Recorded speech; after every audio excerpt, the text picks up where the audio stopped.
Hello friends, welcome back to my YouTube channel. आज का जो हमारा टॉपिक है वो है आपका प्लैंक रेडिएशन लॉ पे।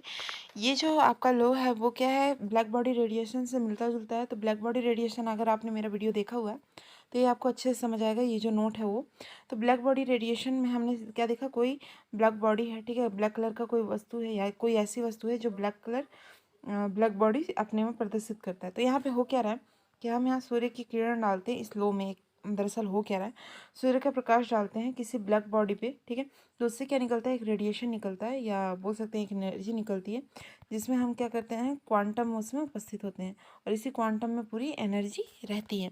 तो ये चीज़ आपको समझ आया, आगे आपको और समझ आ जाएगा कि मैं कहना क्या चाहती हूँ। तो इस थ्योरी को पहले देख लेते हैं कि जो ब्लैक बॉडी रेडिएशन के स्पेक्ट्रम को समझने के लिए जो एम प्लांक थे, उन्होंने 1900 में एक नियम दिया था जिसे प्लांक विकिरण नियम या प्लैंक्स हाइपोथेसिस के नाम से जाना जाता है। इस लॉ के अकॉर्डिंग क्या होता है, आपका ब्लैक बॉडी की एनर्जी या अवशोषित, ठीक है, ब्लैक बॉडी जो होता है वो एनर्जी जो देता है या फिर अवशोषित या उत्सर्जन होने वाला, यानी कि ब्लैक बॉडी जो भी एनर्जी अवशोषित करता है, उत्सर्जित करता है, उस रेडिएशन का जो भी निश्चित संख्या क्या है, क्वांटाओं से बनी होती है, ठीक है। जो भी ये रेडिएशन निकला है, ठीक है, इस रेडिएशन का जो भी आपका एनर्जी का जो भी आपका निश्चित संख्या वो क्या क्वांटाओं से बनी रहती है, यानी कि जैसे रहेंगे वैसे ही क्वांटम हमको मिलेंगे। नेक्स्ट है, प्रत्येक क्वांटम में निश्चित परिणाम की एनर्जी संलग्न रहती है, यानी कि प्रत्येक क्वांटम में आपके क्या निश्चित प्रकार की एनर्जी होती है, यानी कि जैसा आपका फ्रीक्वेंसी निकलेगा सेम वैसे ही उसमें क्वांटम में भी एनर्जी पाई जाएगी। इसमें इक्वेशन दिया गया है, ई बराबर आपका होता है क्वांटम की एनर्जी। मैंने साइड में पूरा का पूरा एक दिया दिया है कि किस तरीके से किसका क्या मतलब होता है। ई बराबर होता है क्वांटम की एनर्जी, ठीक है, जो भी आपका क्वांटम निकला है बगल में उसका है, और जो भी आपका म्यू है वो है रेडिएशन की फ्रीक्वेंसी। जो भी ब्लैक बॉडी से रेडिएशन निकला है तो उसकी जो फ्रीक्वेंसी है वही क्या है, आपका म्यू है।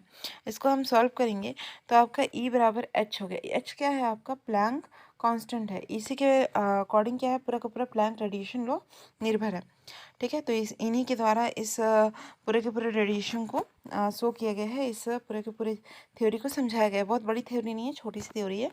सो एच बराबर आपका क्या है, प्लैंक कांस्टेंट है। जो मैंने यहाँ फ्रीक्वेंसी पूरा दिया हुआ है कि उसका क्या मतलब होता है, या उसका जो भी अग्र या जूल जो भी सेकंड में मिलेगा उस चीज़ के बारे में मैंने इधर दिया है बगल में। तो आपका म्यू है, ठीक है। म्यू बराबर आपका होता है सी अपॉन डेल, ठीक है। सी अपॉन डेल जो होता है आपका, सी प्रकाश का वेग है और जो आपका डेल है वो क्या है, वेव लेंथ है, ठीक है। तो आपका म्यू बराबर क्या होता है, प्रकाश का वेग अपॉन वेव लेंथ, ठीक। तो इसमें हम म्यू का मान क्या रख सकते हैं, सी डेल रख सकते हैं। तो ई का यहाँ पे ई रखे, मान रखेंगे यहाँ समीकरण 1 में। सो तो ई का ई आ गया, एच का एच आ गया, इनटू में क्या हो गया, आपका म्यू की जगह में डेल सी आ गया, ठीक है। तो ये इक्वेशन नंबर 2 हो गया। ये एन फोटोन के लिए अगर हम लेते हैं तो इसमें क्या है, एन आपका यहाँ आ जाएगा, एन फोटोन के लिए ले रहे हैं जबकि, और एच ऊपर सी ऊपर और डेल क्या हो जाएगा, नीचे आ जाएगा। आपका जो भी आपका इक्वेशन है वो थर्ड हो जाएगा, ठीक है।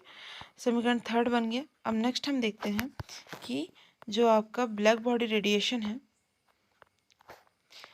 आगे क्या क्या समझ आ रहा है आपको, कि प्रत्येक क्वांटम की साइज रेडिएशन के प्रकार पर निर्भर करता है, यानी कि आपका ब्लैक बॉडी से जितना भी रेडिएशन निकला है उसी के प्रकार पर जो आपका क्वांटम का जो भी साइज है वो क्या करेगा, निर्भर करेगा।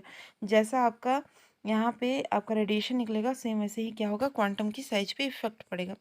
रेडिएशन के एक क्वांटम को क्या कहते हैं, रेडिएशन के एक क्वांटम को 1 फोटो भी कहते हैं, ठीक है। यानी कि जो आपका एक क्वांटम होगा उसी को क्या कहते हैं, 1 फोटोन बोलते हैं। फोटोन की क्वांटम वास्तव में भार रहित ऊर्जा का एक बंडल होता है। इसका कोई भी भार नहीं होता है, ये भार रहित होता है। छुटकू सा तो होता है, क्या ही भार होगा इसका, ठीक है। ब्लैक बॉडी की एनर्जी क्वांटीकृत होती है, अर्थात ऊर्जा का उत्सर्जन या अवशोषण, मतलब क्वांटीकृत क्या होता है वो बता रहे हैं यहाँ पे, कि ऊर्जा का उत्सर्जन या अवशोषण एक क्वांटम अथवा उसके पूर्णांक गुणित एच म्यू या 2h म्यू या 3h म्यू पर या NH म्यू में ही हो सकता है। यहाँ पे मैंने आपको एक इक्वेशन बताया था, ये NHc, ठीक है। तो यहाँ पे आपको कुछ नहीं करना है, n की जगह पे 2 3 4 ऐसे करके उसने रख दिया है और कुछ खास नहीं।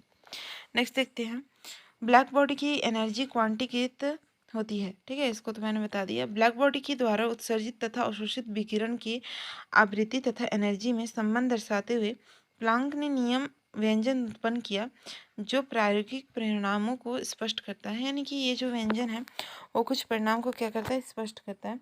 बुक में इस पूरे के पूरे थ्योरी को अच्छे से समझाया गया है। आप चाहें तो बुक में एक बार जरूर इसको देखिएगा, एनालाइज कीजिएगा। सो आई होप फ्रेंड्स, ये जो आपका गणितीय व्यंजक है यही प्लांक का विकिरण नियम के नाम से जाना जाता है। सो आई होप फ्रेंड्स आपको ये पूरा वीडियो समझ आया होगा। अगर नहीं आता है तो कमेंट में मुझे ज़रूर बताइएगा। So thank you for watching, मिलते हैं नेक्स्ट वीडियो में।